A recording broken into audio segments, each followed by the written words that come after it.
There is members only. Oh, I'm so glad today that's over. You guys, the reason why I'm so glad that's over is, oh, hold on. I'll tell you in a minute. Hold on, everybody. Yeah, let's chat. I don't have to clip it. Well, maybe I will. Perfectly. There we go. I won't hold it. I'll send it. Ooh, perfectly. Sorry. Sorry, I'm talking. That's okay. You're okay. Let's, okay. Am I on members only? Oh, okay. Yes, I'm on members only. Not live yet, though. Am I live? No, because I didn't press it. I didn't press it. Ah! Okay. All right. We're live. We got 3 on YouTube. Hi, YouTube. And we're waiting for our friends on members only. And I've mic'd our friends that are here with us today so that they can have comments. Do you have any while you're waiting? No pressure. Everybody. Christy says hi. Hi. Uh, No, I mean, it will flow. I Right. know that there's a lot about perfection that resonates with me, but I want to wait. I don't Yes. have any specific comment until we start chatting. I can read you what I actually was supposed to talk about that I didn't. Okay. So what? Okay. So here's a thought. So most of us logically understand that perfect is a fiction. And some of us, like me, would say, I've given up perfect. But it's very sneaky because we don't even know what we've decided is perfect. So a thing that, what's an example? I want to give you an example, but the one I'm thinking of is not mine. It's somebody else's. Okay, let's say it this way. There was somebody that was thinking of moving, right? And they wanted, there was this part of them that wanted to do it in a month, just give a month notice. But they knew that they'd be running around and all these things. So really they were going to do it, 2 months. And I said, oh, that's it. You decided that perfect is a month, but progress is 2 months. Do you see what I mean? So did I say that right? Are y'all getting that idea? Okay. Anybody has a thought on that? Go ahead. All right. So okay. Yes. So I love this one. Isn't the human state an imperfect one? Isn't a part of the human experience an experience of our flaws? Doesn't that mean our imperfection is perfect? Yes. Yes. Oh, I can read you guys some down. Oh, you know what we just decided here, everybody, is that we were, I'm going to start doing a live with reading some of the Tao Te Ching because the verses are so amazing. And I just started writing them last night.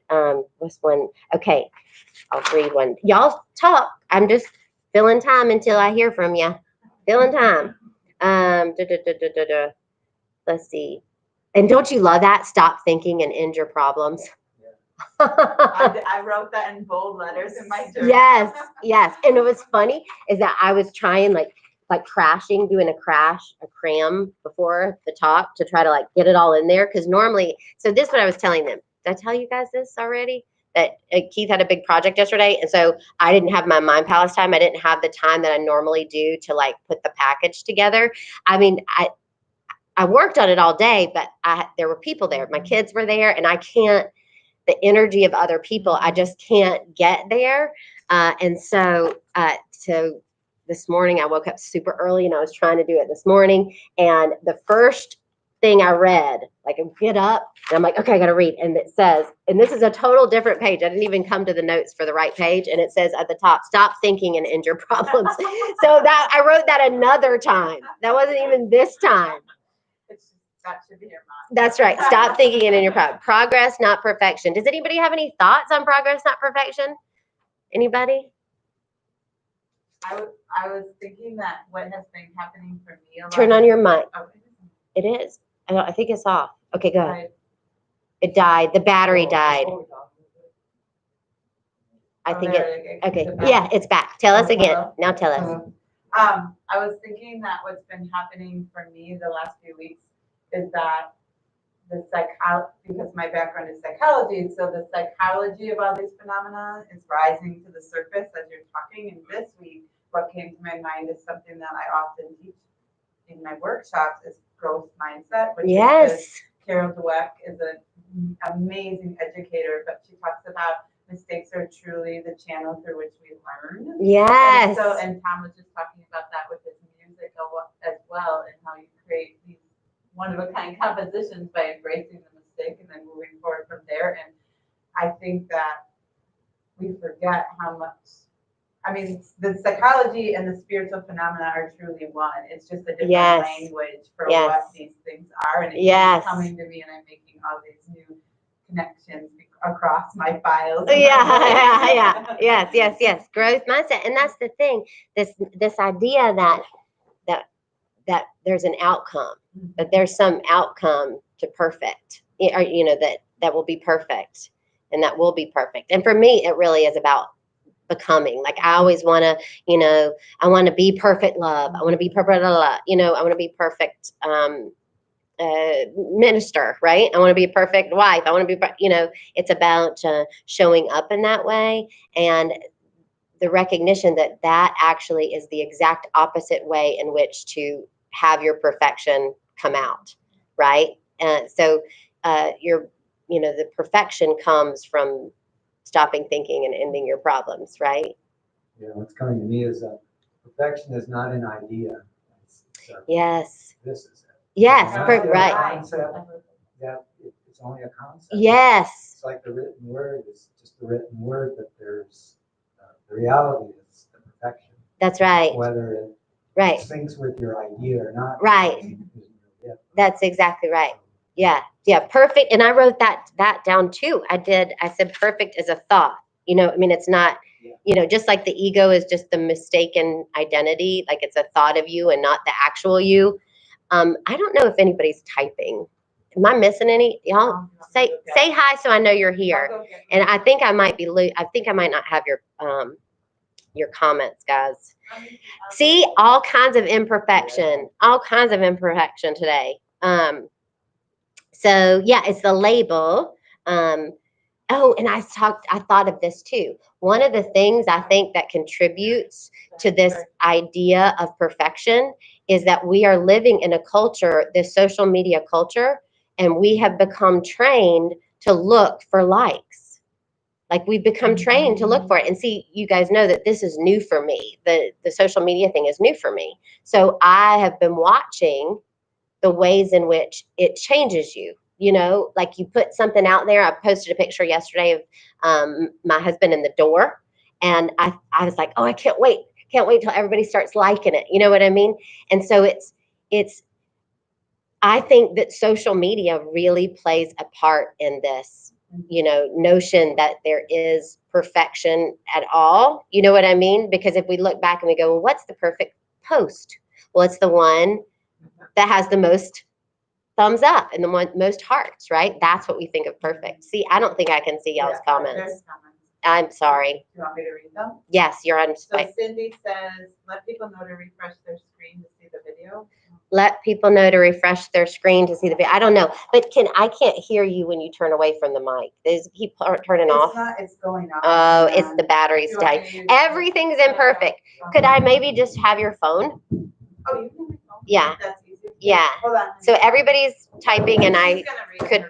Why do I all of a sudden not have comments? Because today is a day to not have perfect. Okay.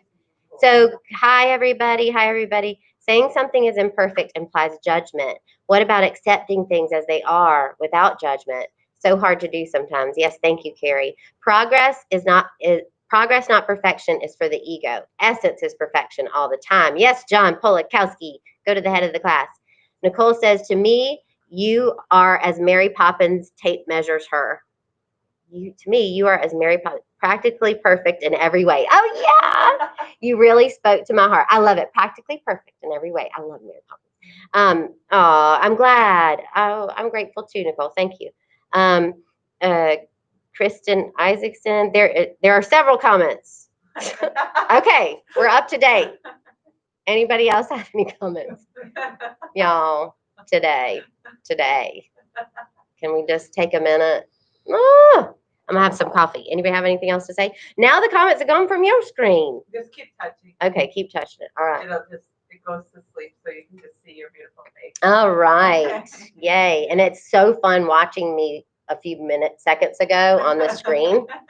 It's not distracting. Jay says, we get hit with so much fear-based judgments in taking sides in the world posts, maybe often fear-based. Progress is all we can expect now. That's right. So we get hit with so much fear-based judgments. We get hit with so much fear-based judgments in taking sides in the world posts. Maybe often fear-based progress is all we can expect now. Taking sides, I think you're talking about the political climate and what's going on. Right. And we're expecting, so maybe we're expecting perfection from, each other. Like we're expecting to do this hard moment perfectly, to not argue, masks or no masks, to not, have political unrest. We have an idea. That's right. What we want to manifest. That's exactly. Idea, but that's not reality. It's not. That's right. Even if it's political. That's right. That's it. That's right. So it's perfect. I mean, this is perfect no matter what. And that's, I think that it's just really important to recognize that both are true. It really is that there is no such thing as perfection. It's a total fiction, and that it's actually the only thing that really is perfection. And I love paradoxes. Y'all know I do. Posts are often snap judgments. Yeah. Oh, posts. You mean like social media posts? Yes. Yeah. I think that, I really can see the way that social media, changes our interactions, and it's neither good nor bad. I'm not labeling it as imperfect. I'm just saying it's changed us, and it has, I think, given us more notions about perfection and more expectation of perfection than we were without social media. Chrissy's got something. Okay. I don't know, a few weekends ago, a friend of mine, don't worry, it was safe, invited me up to her cabin, and they have multiple cabins, so I had my own space. We weren't laying in the same space, but one of the things that happened as soon as I got up there, it was in Eagle River, and I didn't know that my phone wasn't going to work when I got up there. That wasn't part of what I was preparing to do when I got into this space. And then I walked into this cabin, which had nothing in it. Nothing in it. And I didn't have my phone. Like I had nothing, and I just was in this space. And I will tell you that to embrace, first of all, I was like a little shocked about that, and then it took me, it was like a detox period. Like I was looking for that feedback about what the feedback is. The social media. Like I was am I doing it right? Am I doing it right? Picture of my friend and I, yes. Vote, and I wanted that feedback for people to tell me this was what the moment was, and that it was a perfect moment, and I couldn't get it because it didn't exist. Yeah. And I felt this detox period happen, and then all of a sudden I just dropped it. Yeah. And I could feel the truth of me rise to the surface, and all that need for input went away. I used to have books with me, and I was like, no, thank you. Like, I have literally shut off all input for the rest of the weekend on purpose because I didn't, it was like, but I had to go through that period, and I think it's important that we recognize that we have this conditioning in our brain now because of social media that we're looking for the judgment of the moment externally, especially because of social media. Yeah. And we have to allow ourselves to just, I call it detox, but it felt like that. I had to allow myself to let that go before I could truly become one with the moment and experience the perfection of the moment as is without looking for external feedback. That's right. But it took a while. So true. That's brilliant. But it was good. It was good. A few hours is good. I recognize everyone should do that. Go away. Yes. Yes. I started doing that this weekend. I put limits of a half hour of social media on my phone. Yeah, good. So that I could have a sabbatical on the weekends because it was just so powerful. Yeah. I want to allow more of that. Yeah. Yes. And see, So Nicole says, I have always labeled myself a perfectionist, and it makes me lazy because I often won't start something because I'm in fear of it not ending up perfect. Exactly. I have worked through this tons and am much better about starting things anyway, but the comment went away. I don't know how to get it back. I'm sure it's brilliant. No, it's okay. We're just gonna call it a day because this is yes. So I'm sorry that I couldn't see your comments and now can't see them on Christy's phone either. I don't know why, but hopefully it will work next week. And this Wednesday, is this a Wednesday? It is a Wednesday. So there's a Zoom this Wednesday. Join us, join us, join us. Last time it was such a great discussion. Like everybody chimed in. It was really cool. So join us this Wednesday at 6 o'clock. There'll be a Zoom invite that goes out on Wednesday. And I realized I didn't put it in the last Friday's blast, which was not a good idea because it actually didn't go to promotions. But it'll be okay because everything's perfect and nothing's perfect. So I'll hopefully see you Wednesday. And then also, you guys, I think this week I'm going to start doing a couple lives with reading some verses from the Tao Te Ching because, oh my God, they're just amazing, amazing, amazing, amazing. So I love you guys. See you next time. Hopefully you're telling each other goodbye. I have no idea if you are. So forgive me if I hang up on you. But thank you guys. Thanks for being here. Love you guys. See you next time. Stopping YouTube first because you guys don't have comments.